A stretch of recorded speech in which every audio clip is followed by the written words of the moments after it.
Okay, so the first state visit by Prime Minister Modi, this is the first time he's going to be getting all the ceremony and the pomp and the grandeur associated with the state visit. But in substantive terms, what is this visit likely to achieve? Joining me now is the editor of Foreign Policy magazine, Ravi Agarwal. Thank you very much, Ravi, for speaking with us here on CNN News 18. So let me start off by asking you, Ravi, in terms of the expectations for this visit. This is Mr. Modi's seventh visit to the United States, but the first time he's been given the highest diplomatic honor of a state visit. What are the expectations from this visit? Because there's going to be a lot of pomp and ceremony and grandeur, but how do you separate that from the substance of this visit? So I hate to say this, but the substance always gets done behind the scenes and beforehand.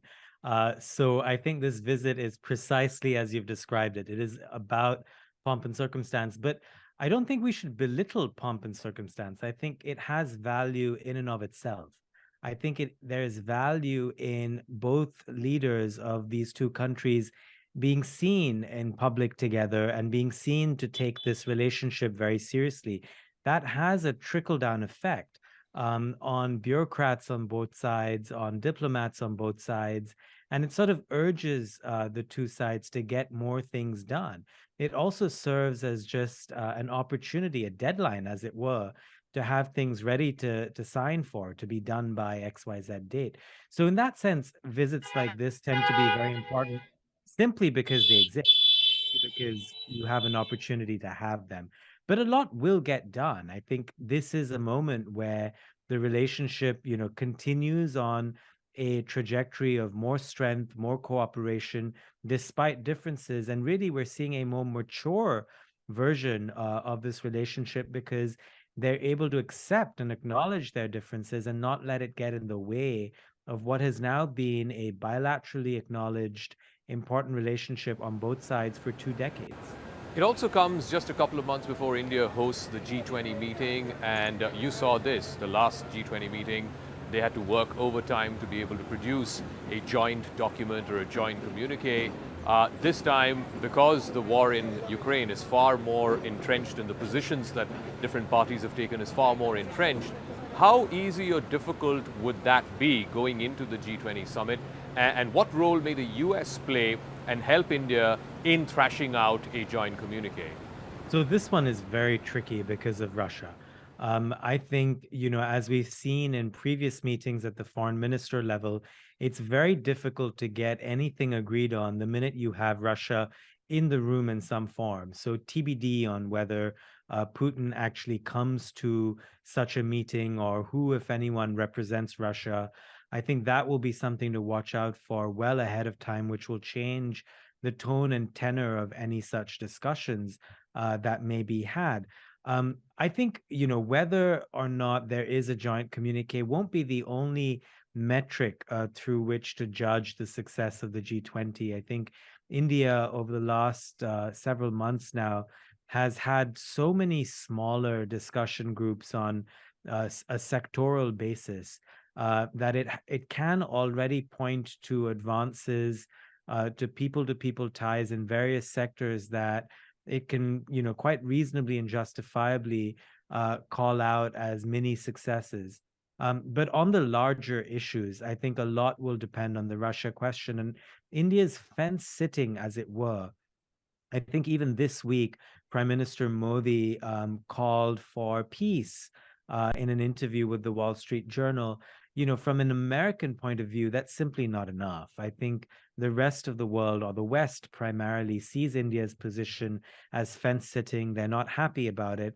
They know they can't do anything about it, but that's just as it is. So it's interesting. So on the economic side, as you mentioned, the trade in oil, India's number one oil partner now happens to be Russia.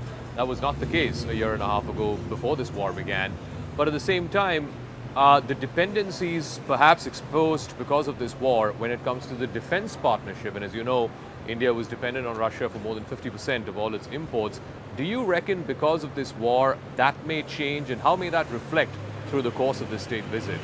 So I think in the short term, we are where we are. Part of the reason why the West realizes it can't pressure India to not purchase Russian oil on the cheap is because India needs cheap oil. It imports most of its oil. It needs to find the best deals wherever it can. And therefore, it's ramped up its crude purchases from 0.2% of its total crude imports to somewhere around 25%. That's how much it's grown by. That is acceptable or tolerable for the rest of the world or the West, because it realizes India needs to do what it has to do to find the best deal, but also, as we were discussing, because Russia provides as much of India's military arms and armaments as it does, upwards of 50%. In the short term, that's where we are. That's not going to change. In the medium to longer term, I think what America is hoping to do, what its strategy seems to be, is to wean India off of Russian arms and armaments. The more it can do that, the less India will feel like it needs to look to Russia as a partner. It opens a window for India to diversify its military supplies, to modernize its military supplies, and from an American standpoint, to maybe become more closely aligned with and more reliant on Washington. At least that is what the Biden administration will be hoping for out of this visit. It won't happen immediately, it'll take years. But the seeds are being planted right now. One area which I guess the long shadow of that is going to cast itself on this visit, perhaps not directly but certainly indirectly, is the question of China. Now, as you know, India has its own set of problems with China, particularly in the last 3 years. It's come to the fore with the confrontation at the line of actual control. And yet, here we are, we're talking about just a few days after Antony Blinken just completed a visit to China, and the buzzword seems to be some kind of thaw between Beijing and Washington. So I'm just curious to know where India fits in all of this, given its own set of complications with China.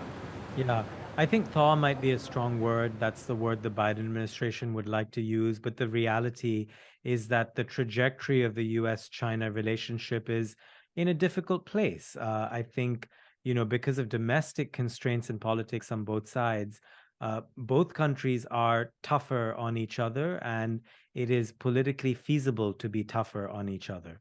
That's just the way it is. Blinken's visit is important because it improves ties and communications. It makes sure, or at least helps to make sure that if there is a crisis, there are some de-escalatory steps in place that they can resort to. But let's not forget that this was Blinken's first visit as Secretary of State to China.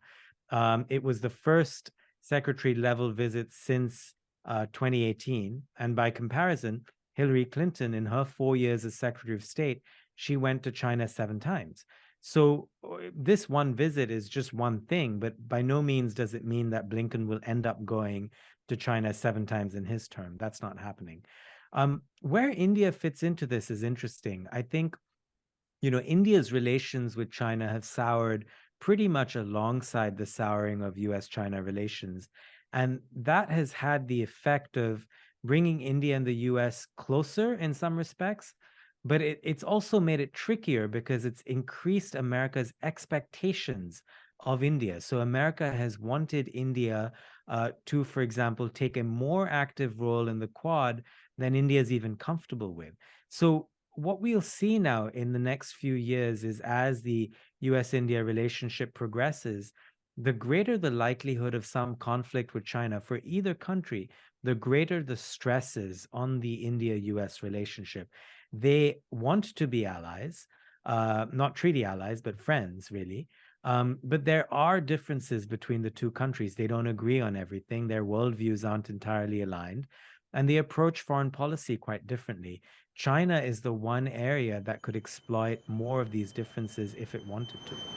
And one final word, over the next 3 days, you're going to see a great degree of convergence between the United States and India on a whole host of areas.